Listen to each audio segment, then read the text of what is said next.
Alastair Basden from Durham University. Continuing in our net zero. Thank you. I feel well introduced. Right. So I'm going to be talking today a little bit about some work that Andy Turner, based at the Edinburgh Parallel Compute Centre, Edinburgh University, has been doing along with me, thinking about how we can support. Did I stand on something? The screen went to sleep. That was it. How we can support the UK DRI net zero target by understanding more about our HPC usage. Now, one way we can do that is by blanking all our screens, but that's not very practical. So what we're looking at is it's a project that was funded by UKRI, and it's basically the aspect that we're looking at is the monitoring and reporting of energy usage. So in particular, we're going to look at Archer 2, which is what the largest UK Tier 1 system funded by EPSRC, and the DIRAC system at Durham University, it's COSMA, funded by STFC. For those who don't know, those are the two different research councils with slightly different remits. And we're going to look at how this informs decisions at all different levels, how we can help users, encourage users, a bit like Anthony was saying, to make more efficient use of the system, how we can affect scheduling decisions, prioritization by project PIs, etc.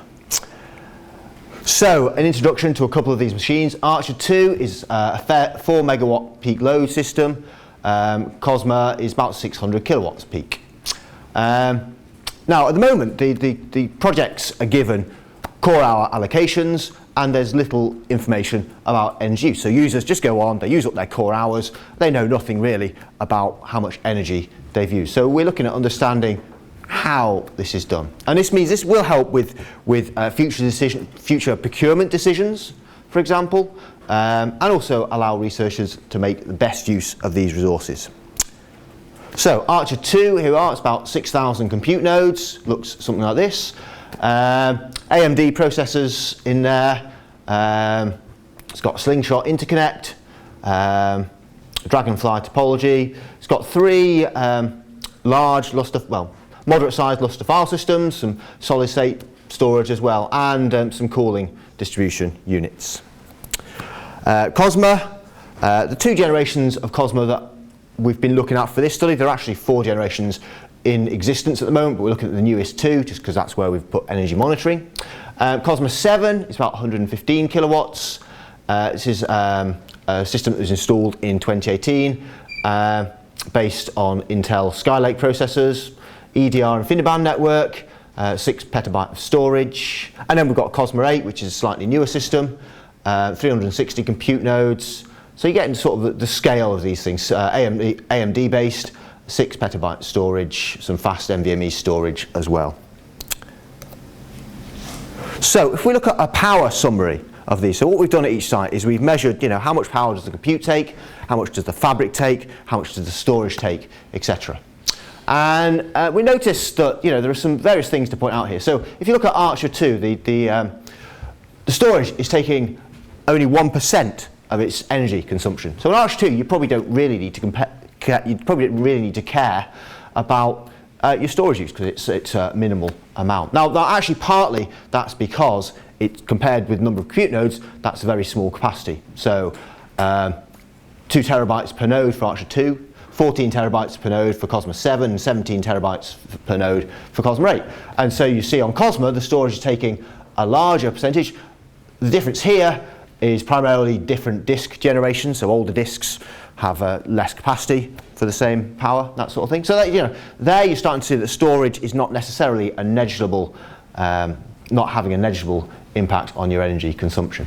Then we look at the fabric, and what we see is that with the slingshot fabric, it's taking about 14% of Archer 2, COSMA 7, COSMA 8, 5 to 7%. Now one of these is 2-to-1 blocking, and this one is non-blocking. So, there's a bit of difference there in terms of number of switches and that sort of thing. Now, so it seems from this that InfiniBand is more energy efficient. That may not, there is some sort of disclaimer here. It might be a difference between manufacturer data and measured data. So, for example, this is the measured power consumption on COSMA. This was the manufacturer data sheet on Archer 2. I don't think they have any way of measuring that directly, though I could be wrong. Andy certainly didn't have anything to give me. That was so it might be that that might be the highest power consumption, and actually at some of the time it's running on lower power consumption. So that's just something to bear in mind. The other thing, the compute fraction of these systems, all 83%, that's actually it's just a coincidence, because if Archer 2 had more storage, for example, its compute fraction would go down, wouldn't it? So anyway, that's largely, you might say, roughly speaking, HPC systems, between 80 to 85% of their end use is actually in the compute. I guess is probably fair to say for the average case. Now, one thing that we look at is the compute node idle power. And that actually doesn't matter too much, because these large HPC systems generally aren't idle very much of the time. At least you hope they're not. So Archer 2, the idle power per compute node is between 200 and 250 watts, and that's 40% of the peak power. They were able to do a breakdown where this energy comes from: 40 watts from the processors, 115 watts from the memory, and probably 100 watts, I think I was deducted that 100 watts was from the slingshot. On Cosmos 7, idle power is about 105 watts, which is 38% of the peak power. Cosmos 8, idle power is 140 watts, and that's about 16% of the peak. So a key message here, particularly at these 38 and 40%, is it's important to keep these systems busy. Or consider your purchases carefully, perhaps during benchmarking, that sort of thing. If you know you're going to be running a system that is idle for some fraction of time, actually one of the things you can measure is the idle power consumption. So, how do we go about capturing the energy? Well, very similar on both cases. On Archer 2, we used the HPE, the management counters from the BMC. Slurm then captures this information for each job. On Cosmos, we did the same. It's a Dell system. We used the Dell BMC and the rack PDUs, so the PDUs in each rack. Those actually turned out to be in good agreement. And these are stored outside of Slurm per job. So Slurm is responsible for capturing the energy per job. It's then stored outside of Slurm. There was actually, as part of this, we did discover there is a bug in the BIOS of the Dell servers, which they're currently fixing, and that's that the power that the server is using is not in agreement with the energy that the BIOS produces. So we puzzled over that for a bit, and eventually Dell came back and said, yeah, we've found a bug. It will be fixed in a future release. So that's one sort of thing that we like to do, is engage with industry in this way. So we did some analysis of this data. On Archer 2, we looked at the energy used by each subject area in each code. We didn't do that on Cosmos because the subject area is just cosmology. There's only one subject area, I suppose. That's probably not. To cosmologists, it's probably lots of different subject areas, but maybe to me it's just cosmology. But there we looked at the energy used by each DRAC project, so each project that was running on the system. So the Archer 2 research areas here, you can see that a large fraction of the this is so green we've got energy use, and blue we've got node hour use, and so a large fraction of this is material science, and the energy use, this is a fraction of total system. So energy use is about getting on for 50%, and CPU's node hour use is also about 50%. There are some slightly funny things here. So if we look at climate science, they're using their nodes more efficiently, so their energy use is lower than their node use. If we look at combustion science, they're using it less efficiently. Quite why we're still funding combustion, but especially it might be a different type of combustion. No idea. Let's not go there. I just thought that was rather ironic, really. And the other thing to work out, astrophysics, also slightly lower energy use per node than average. And if we look at the mean node power of these codes, most of them, this is the distribution, so this is mean node power along the bottom for the different subject areas. They're all roughly about the same point, slightly different shaped distributions. One outlier here is cosmology. Down here, roughly about half the energy use per node. And that was actually found to be that for the cosmology codes, they're only using half the cores per node. And the reason they're doing that, actually they found that's a trade-off, and that's to increase the gigabytes per core. If they haven't got enough RAM in those systems, there's no point using all the cores. You can run the simulation just as fast using half the cores, probably even faster because of scaling, and so you reduce your energy consumption there. So that's another thing that can be taken into consideration when designing these systems. And that, in fact, as part of DIRAC, is something that we do. And I think we probably do that quite well. If we look at COSMA 8 energy usage, the same sort of thing. DIRAC project along the bottom. I haven't bothered putting in the project numbers because they'd be meaningless. There's a bit more variation here. This is again energy use, node hour use, and we see that some projects are using less energy per core hour. Some projects using more energy per core hour, and that just depends on the different types of codes that we have.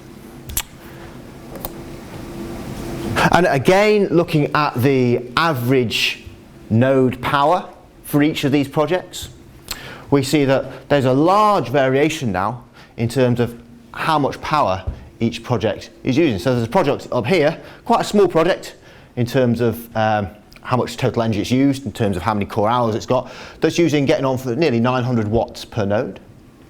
The largest project here is using just over 300 watts. There's another large one here using 550 watts, all sorts of different things. And partly a lot of this is down to the way they do MPI. So if they are spinning, waiting for MPI collectives, waiting for data to arrive, and the process is sitting there spinning, then the energy use goes up. If they're using more waiting on interrupts on the MPI, they're running MPI in a slightly different way, then that allows the processors to clock down in between, things like that. All sorts of other aspects as well. It could, of course, be, one thing to bear in mind here is, if you might be feeling very pleased down here, but then you might only be running a single Python thread, single threaded thing on 128 cores. That would take your average node power right down, but you wouldn't be getting very good science out of it. Right, so one thing that we do is on COSMA, certainly we send quarterly emails to users and to project PIs. This is one these have been quite well received, at least we've had no complaints yet. This is one that was sent recently at the end of the last quarter to one of the larger users of COSMA. Now, so we basically tell them how much energy they've used, so 42 megawatt hours in this case. That was just the compute nodes. When we consider the storage, etc., that increases to 59 megawatt hours. We then mention what based on the carbon intensity of the national grid in the north east of England at the time, which is where Durham is, that then tells us how many tons CO2 these jobs have been responsible for. And we then, the first time we sent out these emails, we didn't put any context. We thought, well, as physicists, people are going to be able to, work out their own context. But some people said, well, it would actually be nice to have some context in there. So this power usage here would allow you to drive a Nissan Leaf for approximately 240,000 miles. Now, if you were to walk 10 miles a day for basically your entire life, you would cover about 240,000 miles. So that's a long way. So you could drive a long way. It would also allow me to power my house, based on some assumptions, for approximately 73 years. That's a long time. So, or it would produce the same CO2 as 4 people taking a transatlantic flight one way. So if you do 2 trips to supercomputing from the UK, something like that, that's producing the same amount of CO2 as this project. So that's just something to think about. Now there is a slight caveat here which I'm going to explain in a minute. But anyway, that was the message that was sent to users. The PIs get something similar. Tells them that their project has used, how many megawatt hours their project has used, how much CO2 that's produced, and then it's broken down the various systems. This particular project only used COSMA 7, didn't use COSMA 8, and then the usernames. Now, what this does, it allows the PIs to see, well, this particular user is using a lot more power. Why are they using a lot more power? I haven't seen much science output. Maybe the second user, they think, well, this is a good user, he's produced 2 papers. This one's produced no papers, and then they can investigate how much Bitcoin mining that user is doing, something like that. It points out that sort of thing. So there might be, if PIs actually read these emails, which who knows, there might be some useful information in there for them. What's the amount of time? A quarter, 3 months. So this was from July, August, September this year. So there is a fixed number of fixed time, right? Fixed 3 months. Time. Yeah, 3 months. Okay. And how many jobs each one of them did? No idea. We've got that information, but it's not in this email. Okay. Because could be that the first one is much more efficient than the second one. It could be, absolutely. Yeah. Well, and it's that this one. It could be that this one. Switchboard now, haven't I? This one is, doing the big bulk of a huge cosmology simulation, and these people are doing analysis. So they're not by any sense doing. They're very much doing different workloads. So you would expect them to be different. But if you find that your new PhD student, who's only been there for a few months, has a huge energy use, then you think, well, he's not doing a large simulation. What is he doing? It's something like that. It's just interesting information, I think. So, I've mentioned carbon intensity. What is carbon intensity? It basically, our national grid produces a live dashboard that you can log into that shows you a map of the country and tells you per kilowatt hour of electricity produced how many grams of CO2 that produced. Now, Durham is based up here somewhere, just under Newcastle, and that's light green, which means it's fairly good for its carbon intensity. And what that means, of course, not that much CO2 produced per kilowatt hour. Now, and that's partly why you only get 4 flights across the Atlantic for that. Now, if you were to, let's say we're in Leicester down here somewhere, probably about here, we're in the red area, which is much more CO2 per kilowatt hour. Let's say we had the system here. The energy use you consume would be the same, so you'd still be able to drive your 240,000 miles in your Nissan Leaf.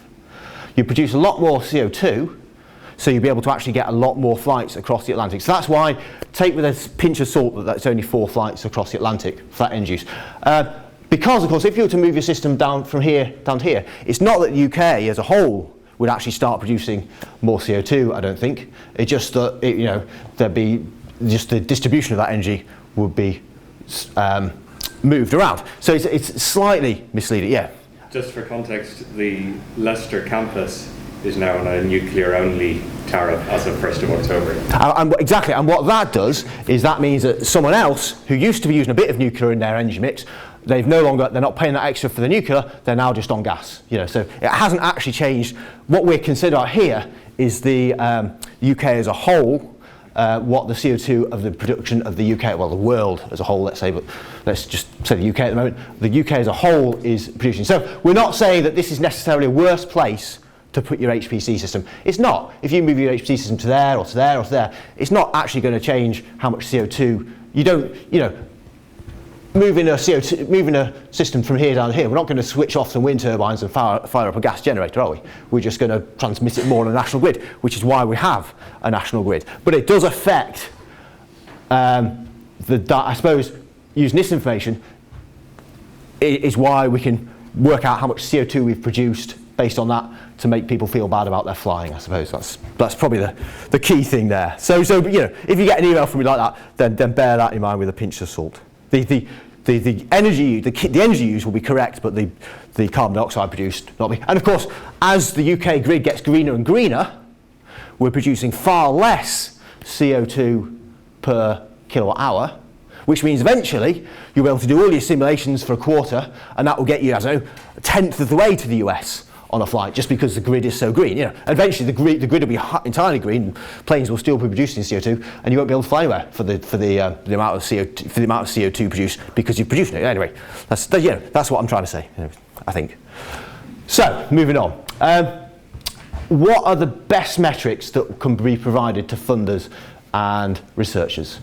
I've just said, once the CO2 measurement actually becomes meaningless, once the grid is mostly green, it does still displace carbon from other sources, I suppose. And I've just talked about this being different in Leicester. It's many more transatlantic flights, but no more miles.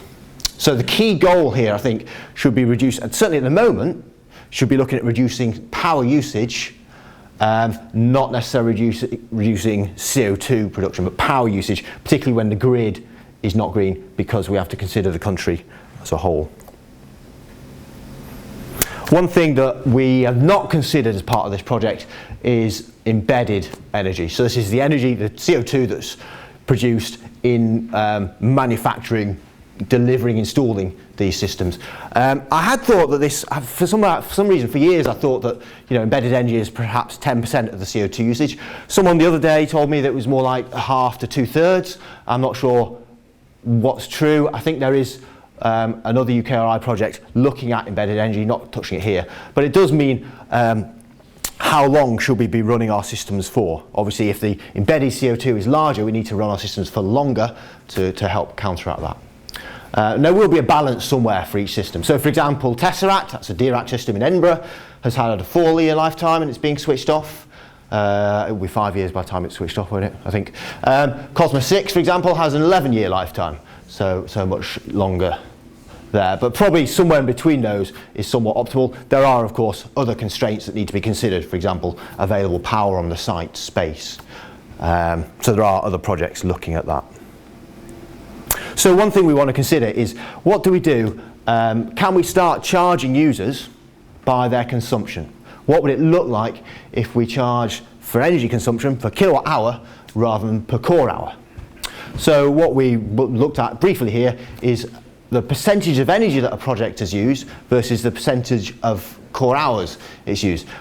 PIs, of course, would need to know, if they're putting in a proposal for an application, they need to know how much energy they request. So PIs often have a good idea of, maybe they don't actually, they have an idea of what they think they need in terms of how many core hours. They probably have no, if you say, well, you'd wanted 1 million core hours for this quarter, we're not doing core hours, we're going to do kilowatt hours. How many kilowatt hours would you like? People just give you a blank stare. But with the information that we're producing here, we're then able to get scaling factors. Provide, you might be able to say that 1 core hour gives you 5 watt hours, something like that. So we now have the data on Cosma and on Archer 2 to start making this conversion. Most projects would probably not be significantly effective. So this plot here just shows in blue, you've got the number of core hours as a percentage of total, and the percentage of the energy that they use. So most, as you can see, most projects here, this one might be slightly more affected. These two are a bit affected, but it's a large project anyway. But it does then come with an incentive to make codes run more efficiently. If you can, by changing part of your code to 32-bit floating point, for example, and using less energy, you'd actually be able to get more science done, that sort of thing. So there is now, if we're able to start charging by kilowatt hour, there's then an incentive to start looking at efficiencies of code. But it is a lot harder then for DRAC to keep track of. You don't know how many kilowatt hours you've got to spend per quarter. You know exactly how many core hours you've got to spend per quarter. Well, not exactly, but because nodes die, come back to life, that sort of thing. But approximately how many core hours you've got in a quarter for a given size system. But you don't actually know what energy limit you've got. If a code was always using that 900 watts per node, and they got a large fraction, you'd be using a lot more in a quarter, so it makes it a bit harder to keep track of. So there's a bit of thinking that we need to do around that. So just a quick, sorry to cut across. How would you just, so if I just made my code less parallelly efficient, I made my code crappy. So I used more core hours, but because my code was running more crappy, it would be using less power. So inefficient. So then I would look good because I would use a lot less. It's not that you would look at what you're caring about here as a PI is your science output. Yeah, no, but if there's core hours for energy, if your code is less efficient in terms of parallel efficiency. Yeah. So if you're running it, yeah, it would look better. But to get the same science done, I would have burned a lot more core hours. My energy used during those core hours would go down. That's right. But what it means now is that if we start charging by kilowatt hour, then you've then got the incentive to use that kilowatt hour more efficiently. So you make your code better, so that you get more science done. Unless, of course, we just gave you too many kilowatt hours in the first place, and you didn't care about your efficiency. But then that's our problem. We need to then be looking at. You really need to look at it's the absolute values that are important, not the ratio. That's right. It's not the ratio that's important. It's the absolute values, and it's the absolute values. I can make the ratio look good just by. That's right. It's the absolute values, and this gives us a scaling factor, something like this. gives us something to go on based around approximations, etc.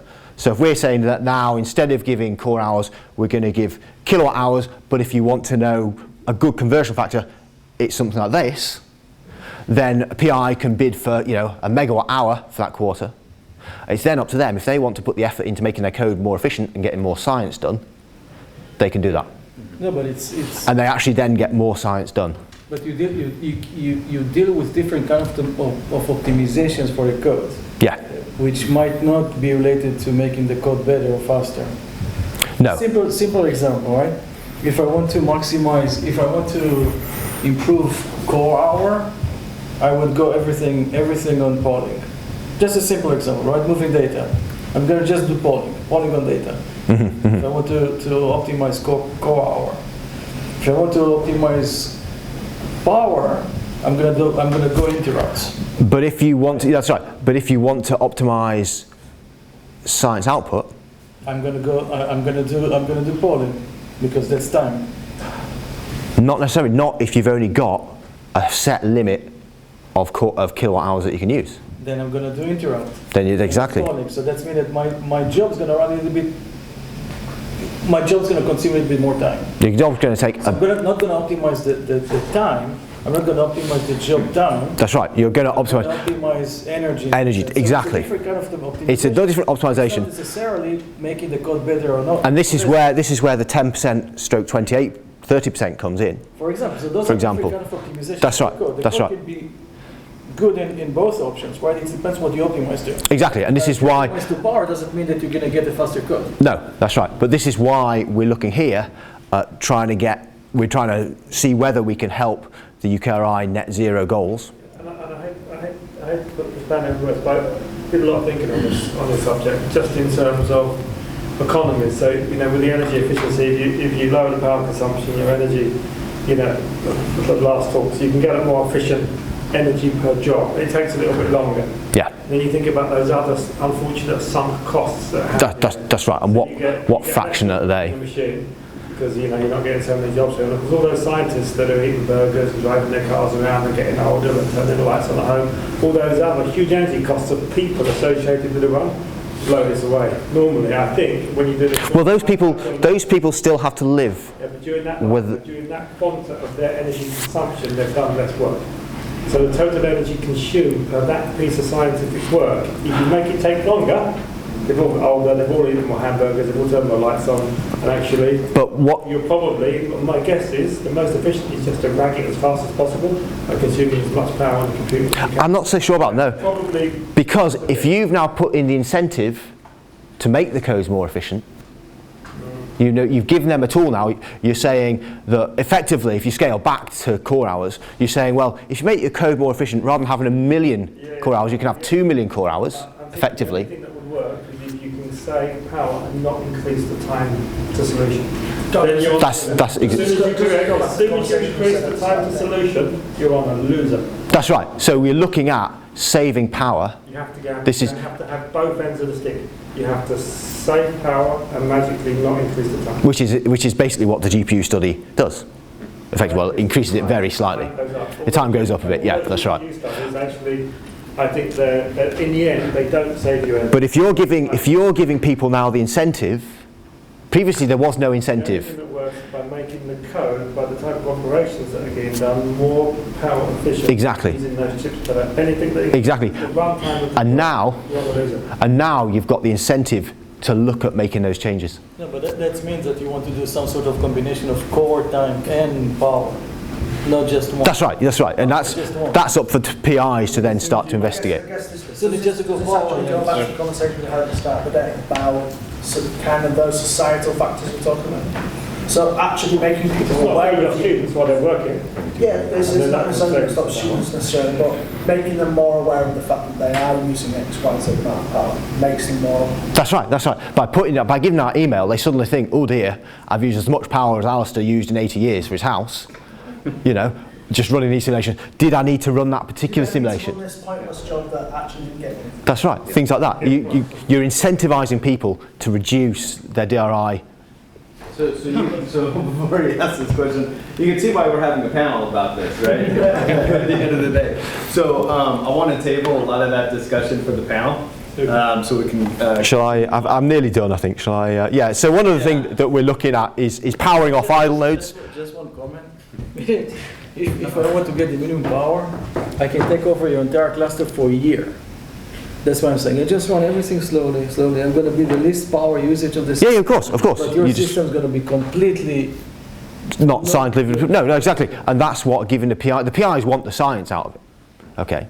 And if they can see a way that by putting a little bit of effort in of some PhD student to optimize their code a bit better, can actually get effectively more science out. We keep it for they do that. Yeah, let's keep that. PhDs if it's another month or one less month.